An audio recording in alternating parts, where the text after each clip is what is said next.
Okay, record na. Hello guys! Kumusta mga Pinoy? Poltan here at sa mga hindi pa nakakilala sa akin, I do a Pinoy version unboxing dito sa Pilipinas. Siyempre, gamit ang mga magandang products ng ASUS. At ngayon, ang i-unbox natin ay yung ASUS PA246Q na monitor from ASUS. Medyo sorry matagal akong nawala sa pag-unboxing kasi madami lang tayong ginagawang siyempre trabaho saka ibang mga projects dyan para sa nakakaalam ko na ginagawa ko. So pasensya na talaga. At saka isa pa, mahirap pala walang cameraman. So ngayon, tripod mode lang tayo kaya pasensya na kayo. Pero anyway, mag-unbox tayo ngayon ng PA. Ako hindi naman unboxing kasi ginagamit ko na eh. Pero itutur ko pa rin kayo kung anong laman ng box ng PA24 o 246 na monitor. Ang problema, tripod mode tayo. Hindi ko alam kung paano ilalapit. Subukan nga natin, baka kaya naman ang powers ko eh. Sige ba? Lapit ka ba dito? Hindi, konti pa. Konti. Joke lang. Cameraman ko yan. Si Over. Anyway, ito yung monitor. Ito yung box, no? Ito yung ASUS, no? PA246 na monitor. As you can see, bukas na siya. Binuksan ko na siya. Ginamit ko na siya. Bali, ilang buwan ko na itong ginagamit. Pinadala ito sa atin ng ASUS mga September pa. So, September pa ba? August. Basta yun na yun. Isang buwan ko na halos ito ginagamit. Anyway, didiscuss natin yung ilan sa mga features ng monitor na ito. Katapos, anong laman ng box? Ang laman ng box, syempre, itong monitor. Tapos, mga ilang cables na kailangan mo para magamit yung monitor. Una, VGA cable. Kaya please na, huwag mong gamitin to kasi ganda-ganda ng monitor mo, tapos VGA lang gagamitin mo. Tapos, ang power cable. Ano pa? USB cable. Itong USB na ito is para dun sa built-in na USB hub niya at saka 7-in-1 o 3-in-1 card reader. Basta may card reader kasi siya. Tapos, DVI cable ginagamit ko ngayon at saka good news, meron siyang libreng display port na kable.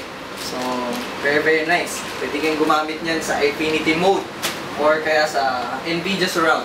Anyway, punta ngayon tayo dito sa mismo monitor. As you can see, ito yung monitor mismo. Ang isa sa mga features ng monitor na ito is yung IPS. IPS, nakalagay, Ultra Wide Viewing Angle. Well, ano ba yung IPS? Isa sa mga top of the line ito ng klase ng LCD o ng panel, o monitor panel. At kapag sinabing IPS, alam mo high-end yan. At pagka sinabing IPS, maganda yan pagdating sa color accuracy. Sabihin, mas marami kasing color siyang pwedeng i-produce. So, para sa mga artists, photographers, or graphic artists na katulad ko, na katulad nyo, marahil na nanonood nito ngayon, ito yung isa sa mga pinakamagandang monitor para sa inyo. Ano pa? Meron siyang Adobe RGB, color accuracy, 6-axis na color adjustment, mamaya makikita nyo yan. Picture-in-picture, which is a very nice na isa pang mga feature ng monitor na ito. Tapos 4-way ergonomic stand. Yan. Kaya pakita ko rin sa inyo. Tapos 7-in-1 card reader and USB hub. Okay, kung titingnan mo yung design ng monitor, medyo makapal siya, di ba? Makapal siya eh. Well, isa sa mga dahilan kung bakit makapal ito kasi nga pro art. Sabihin kung professional use siya. Kaya hindi nila o alam ng ASUS na hindi dapat yung mga maninipis na version ng LCD kasi mas maganda yung ventilation nito. Isa pa, mas maganda yung backlit nito kasi ang ginamit na backlit dito is mas maliwanag. Katapos, mas pro yung dating, di ba? Parang mas rigid siya. Tapos, alam mong pang professional use. Tapos, ang resolution nga pala nito is 1920 by 1200. So, hindi siya 1080p. May extra pa siyang space para sa pag-i-edit natin ng Photoshop or magamit natin ng mga editing na softwares natin. Tapos, dito naman sa kabilang side, makikita ninyo, yan. Ito yung 7-in-1 card reader, tapos USB hub, no? Katapos, so bali yan yung ergonomic na ano yan, bali na pupunta nyo sa kaliwa, sa kanan, hindi ko alam kung swivel ba tawag dito o tilt, o ito ata yung tilt, yan. So, pwede nyo rin siyang gawing portrait mode. Katapos, a-adjust nyo yung height niya, nabababa, natataas. Katapos, Pakita ko na rin sa inyo yung ilalim. Ito yung connections niya. So, yung power cable nyo, dyan na ipa-plug in. Tapos yung display port, HDMI, DVI, VGA, audio in para sa headphones, at saka USB. Okay. So, ito pa ang isa pa palang sa feature niya is yung makikita nyo, lahat merong, tingin nga cameraman. Yan. Kita nyo yung may marks. Oh. So, lahat parang may exact kayo na measurement kung ilan na yung degrees na nati-tilt nyo or na tag dito na adjust nyo yung monitor. Tapos pati dito. Oh. So, meron talaga siyang mga mark. No? This is parang talagang ginawa ito para sa mga professional. Anyway, papakita ko lang din sa inyo yung isa sa mga magandang feature ng monitor na ito. Well, kumpara sa mga iba pang 24 inches na monitor, hindi ito pang gaming. Tapos katulad ng sinabi ko sa inyo, hindi ito cheap na pang gaming na monitor lang kasi pang professional nga ito. Ano yung isa sa mga feature niya, bakit professional siya? Ito yung quick fit. No? So, as you can see, pagka pinindot natin yan, ulitin natin sa umpisa. Yan. Magkakaroon siya ngayon ng mga grade in centimeters ito para ma-measure nyo, lalo na kapag kayo isang graphic artist na gumagawa ng mga prints katulad ko.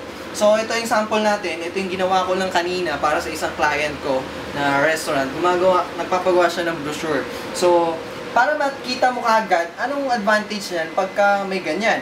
Yung inches, tapos yung golden rule tawag sa amin, o kaya yung rule of thirds, tapos meron din siyang A4 size na papel, letter size, at etc. Anyway, para saan ba yan? Ano bang purpose niyan? Katulad ko, na gumagawa ng design para na ipiprint later on sa actual na papel, minsan mahirap tansyahin kung tama ba yung size ng font, tama ba yung size ng picture dun sa ginagawa mong design. At yung feature ng quick fit na ito, na ProArt na 24 inches na monitor, dun lumalabas ngayon yung isa sa mga useful na feature niya. Ito, katulad nito. Gumawa ako ng brochure para sa client ko, katulad sinabi ko sa inyo. At gusto kong malaman ngayon kung gaano ba kalaki talaga tong letter na ito na ginawa ko. Ito example. Ito actually yung exact size nung ginagawa ko. Ang size niyan is ito, 8 by 8 inches. So kung i-match mo yan dito, talagang eksakto yung sukat niya, hindi ba? So, magkakaroon ka ngayon ng idea, dahil sa quick fit, magkakaroon kayo ng idea kung gaano ba eksakto yung laki ng mga font mo, kung nababasa pa ba yan, kung proportion ba sa design mo. So, actually, helpful siya para sa akin. Katapos, ano ba ang isang advantage ng monitor na ito? Well, hindi siya katulad ng mga cheap or ordinary na monitor na 24 inches. Ito kasi, naka-pre-calibrated na. Kaya good news yan para sa ating mga photographers. Katulad ko. Ito, kita nyo yan, Adobe RGB. Yan. Yan. Katulad sinabi ko sa inyo, meron to, bago to i-ship sa atin mismo, pag umorder tayo nito, kinakalibrate na ito mismo ng ASUS. At meron siyang iba't ibang klase ng mga pre-calibrated na colors, katulad nito. Saan na yan? Yan, Adobe RGB mode tayo ngayon. Kung gusto nyo mag-sRGB, pwede. Ayan, scenery mode, theater mode, user mode, pwede yung customize standard mode, and sRGB. Ayan. So, ang maganda lang sa ang monitor na ito, hindi nyo na kailangan i-calibrate pa yung monitor nyo pag gagamit kayo o gusto nyo precise yung kulay. So, this guy, itong monitor na ito is very, very good para sa mga photographers and graphic artists na katulad ko. Hindi ito pang gaming, pero pwede nyo rin gamitin ito pang gaming and saka movie mode kung gusto nyo kasi widescreen naman siya.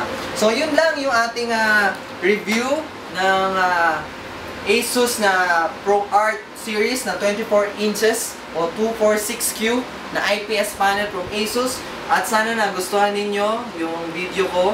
At marami pa tayong unbox na mga video this coming weeks. So hopefully mag-subscribe kayo. Thank you for watching.